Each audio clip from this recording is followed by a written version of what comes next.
Bien, este cuarto vídeo sobre el control del peso corporal pues aborda el tema más espinoso que hay dentro de este concepto que es el peso corporal, que es la genética.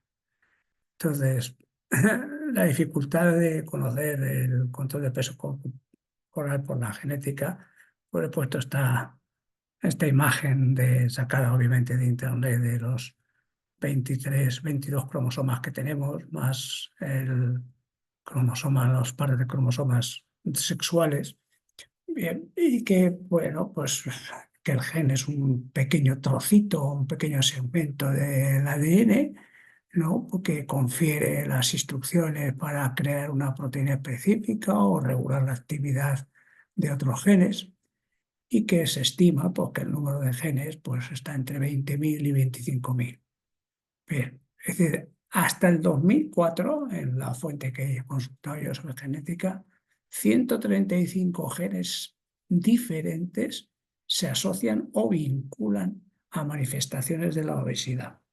Por lo tanto, claro, la cantidad es insignificante si lo comparamos con los 20.000 a 25.000 genes que de alguna manera nos dan la información de nuestros antecesores, ¿no? Pero bueno, se ha estudiado, ¿no?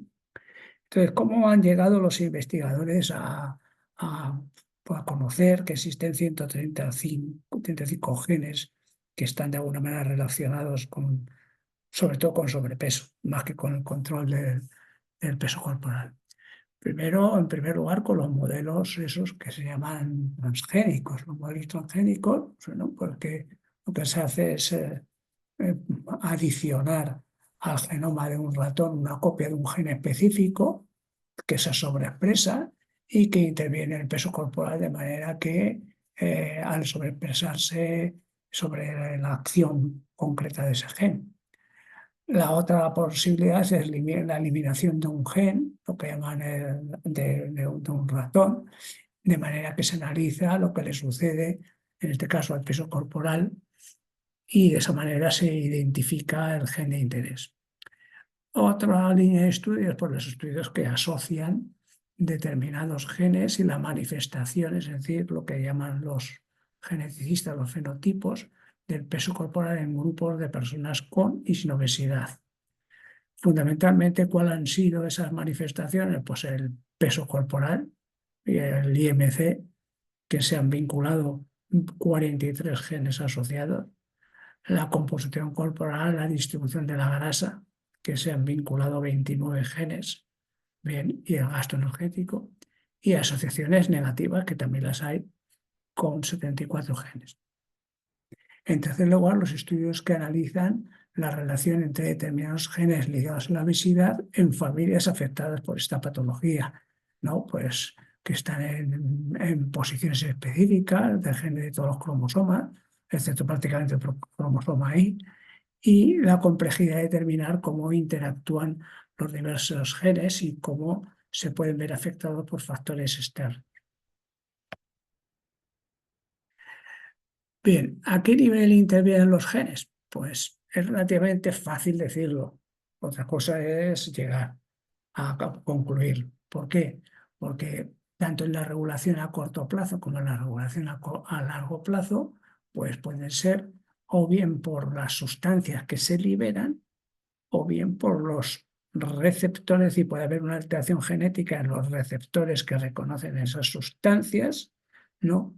La concentración de esa propia sustancia. O sea que básicamente, tanto en la relación a corto plazo como a largo plazo, digamos, los estudios genéticos han abordado en cuánta cantidad de esa sustancia se liberan por los determinados, en el caso, digamos, pues de a corto plazo sería cuánta cantidad, yo qué sé, libera de determinados genes en el control del hambre y de la saciedad. Y en el caso a largo plazo, pues la cantidad de leptina, por ejemplo. Bien. O los receptores que reconocen a esas, digamos, a esas moléculas, a esas hormonas, a esas sustancias. Bien, el gen que codifica los receptores, por ejemplo, para la grelina, pues actuarían sobre el hipotálamo y los genes que actúan, por ejemplo, sobre, digamos, sobre los niveles de grelina, pues también podrían ser. Es decir, estamos en lo mismo, ¿no? Es decir, primero saber cómo está sometido, en este caso, el estómago, a las variaciones de esta hormona que por vía sanguínea puede estimular o no el apetito, bien, o en este caso, es decir, cómo se sintetiza y cómo se recepciona esa información, en este caso a corto plazo. A largo plazo, pues a largo plazo, pues sintetizando, pues en efecto sería otra vez lo mismo, ¿no? Ver qué genes están implicados, digamos, pues en la liberación de las dos hormonas principales en el control a largo plazo, que son la leptina y la insulina, ¿no? Y ver, pues bueno, pues el gen de la proinsulina, el gen de los canales para el potasio, y que son sensibles digamos, a la liberación de ATP, el GLUT, en fin, y otros genes. Entonces, repito, cómo se libera aquí la insulina a través de la acción de esos genes, o cómo se libera aquí, por ejemplo, por el gen más conocido, el LEP, que regula la secreción de leptina. ¿Vale? Y, por último, cómo se recoge esa información. Bien, cómo responde el hipotálamo a estas señales? Es decir, en este caso estaríamos en la parte de recogida de la información. En los otros dos hemos visto las señales, digamos, de salida, bien sea a corto plazo por parte del estómago e intestino, o bien sea a largo plazo por parte de los tejidos, del tejido adiposo. Pues ahora lo que intentamos es ver, o lo que se intenta explicar, es cómo, digamos, responde el hipotálamo a esas señales, ¿no? Bien, es cierto, hay multitud de centros nerviosos. Como hemos comentado ya, más allá del núcleo ventrolateral y el núcleo ventromedial, pues hay ya un montón de núcleos que están asociados, de los cuales pues ahora está de moda que el núcleo arcuatus es el núcleo que recibe la mayor parte de la información y la transfiere a otros núcleos del hipotálamo. Lo segundo es cuántos, digamos, sustancias se liberan cuando las hormonas se fijan en los receptores y liberan estos factores que se llaman neuropéptidos, ¿vale? Hasta 16, hasta el momento. Se han relacionado con el equilibrio incesto. Hay algunos que estimulan el apetito y se llaman orexígenos, ¿vale? 6 hasta el momento, y hay otros que inhiben el apetito, que se llaman neuropéptidos anorexígenos, ¿vale? Que hay 10 hasta el momento. Por tanto, en total, como pone ahí, 16. Bien, los péptidos orexígenos inducen un incremento en la ingesta al estimular el apetito. Los péptidos anorexígenos inducen la saciedad y por ello disminuyen la ingesta alimentaria. Repito, hasta 16, que se dice pronto, de momento, de momento. Bien, hay en muchos sitios donde aparecen las tablas, que yo no he considerado procedente ponerlas, por lo abigarradas que son y los nombres que reciben, ¿entiendes? Pero bueno, las he contado y son esas. Bien, entonces, ¿qué vías o rutas de señalización en el hipotálamo existen? Claro, porque recibe la información del aparato digestivo a corto plazo, recibe la información de los adipocitos a largo plazo. Pero claro, lo que hay que saber es luego cómo esa información recibida a través de las hormonas es recogida por los receptores del hipotálamo, y los receptores del hipotálamo liberan unas sustancias que determinan si hay necesidad de aumentar la ingesta o no, por ejemplo. Bien, entonces, yo he dividido, bueno, no yo porque lo haya inventado yo, ¿no? Sino porque a través de los estudios de los estudios que he consultado, pues he visto que hay unos neuropéptidos que estimulan la ingesta, y son el neuropéptido I y este otro neuropéptido que es la AGRP. obvio las siglas, pero es necesario hacerlo así. Bien, y luego hay otro segundo grupo de neuronas que liberan otro tipo de neuropéptidos que derivan todos de un acrónimo que es el POM, que significa P, pro, opio, melanocortina. ¿Vale? Entonces, a partir de estos dos grupos de neuronas que liberan dos tipos de neuropéptidos diferentes, pues se tiene que expresar cada uno de ellos, bien, liberarse y variar la ingesta. En el caso del primer grupo, pues la liberación de esta y el aumento de expresión de los genes que liberan estos neuropéptidos conduce al aumento de la ingesta. Por el contrario, en el caso del segundo grupo que liberan derivados de esta molécula tan curiosa que se llama la propio-melanocortina, pues aumentaría la expresión de uno de los derivados, no el único, de la MSH, la alfa-MSH, hormona estimulante de los melanocitos, se liberaría la hormona estimulante de los melanocitos y disminuye la ingesta. Resultado, la cantidad de neuropéptidos liberados por el primer grupo en relación a la cantidad de neuropéptidos liberados por el segundo grupo nos daría el equilibrio entre ingesta y gasto. Todo ello promovido, repito, por los genes que estimulan la expresión de este grupo o de este otro grupo. Bien, entonces los dos grupos de neuronas pues coordinan, como hemos dicho, señales a corto y a largo plazo. Es un poco redundante lo que ya he dicho, ¿no? La regulación a largo plazo, el control de la adiposidad. Ejemplos de genes, pues el gen que regula la liberación de leptina, el conocido LEP, o su reconocimiento por los receptores situados en el hipotálamo, los LEPR, ¿de siempre en lengua anglosajona. La regulación a corto plazo, hormonas del control del apetito y la saciedad. Por ejemplo, pues el gen asociado a la masa grasa y a la obesidad, el gen denominado FTO, que es Fat Obesity. Bien, control del metabolismo y genes, por ejemplo, que intervienen en el control del metabolismo, a la regulación a corto plazo, y por ejemplo, pues el gen asociado a la masa grasa y a la obesidad, también el FTO.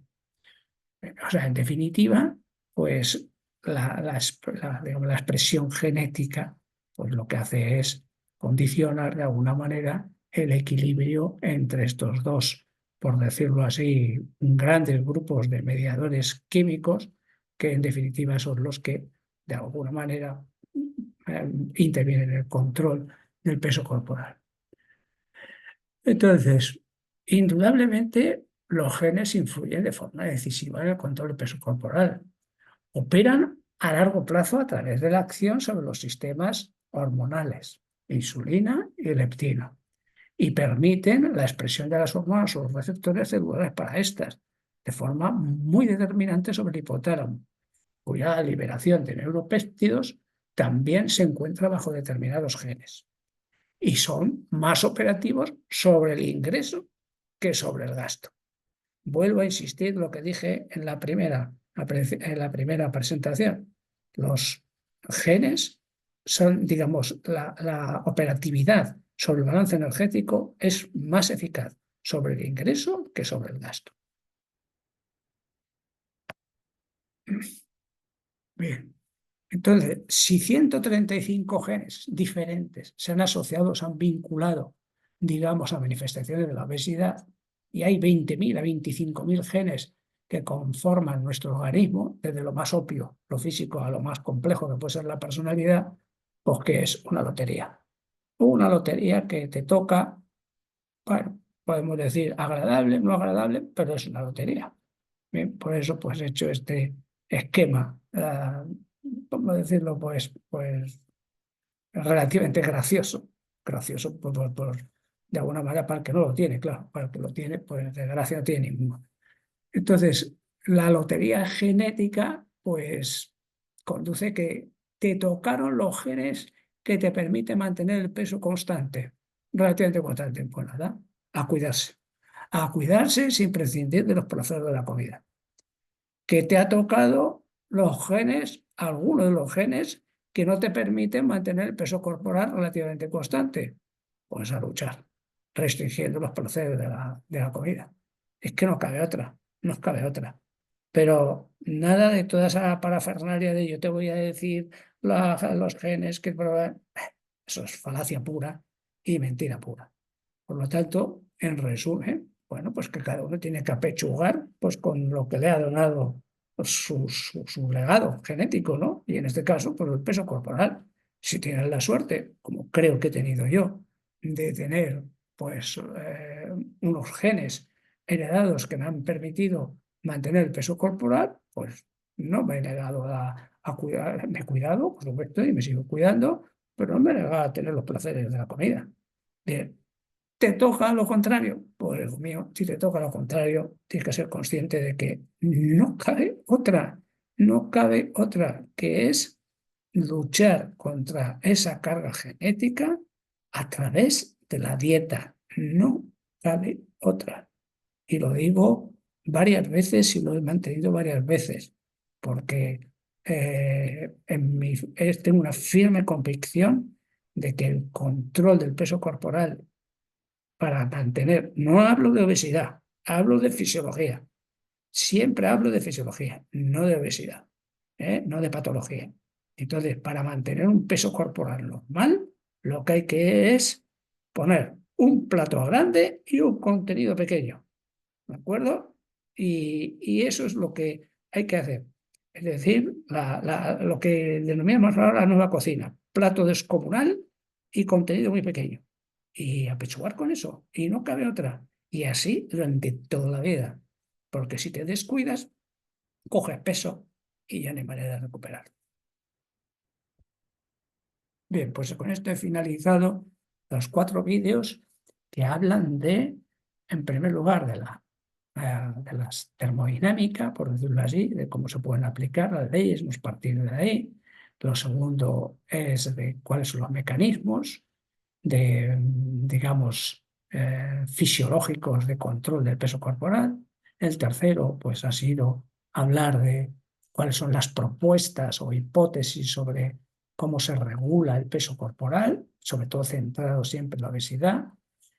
Y el cuarto y último, pues, es la genética, ¿no? Cómo influye decisivamente, pues, en ese peso corporal, a través de los que se han identificado en la actualidad 135 genes diferentes, que obviamente, claro, 135 en relación a los 20.000 o 25.000 que tenemos, pues es una cuestión desproporcionada, pero al que le toca, le tocó. Al que le toca, le tocó, y lo único que tiene que hacer es ser consciente de esa carga genética que lleva en sus células y apechugar con ellas.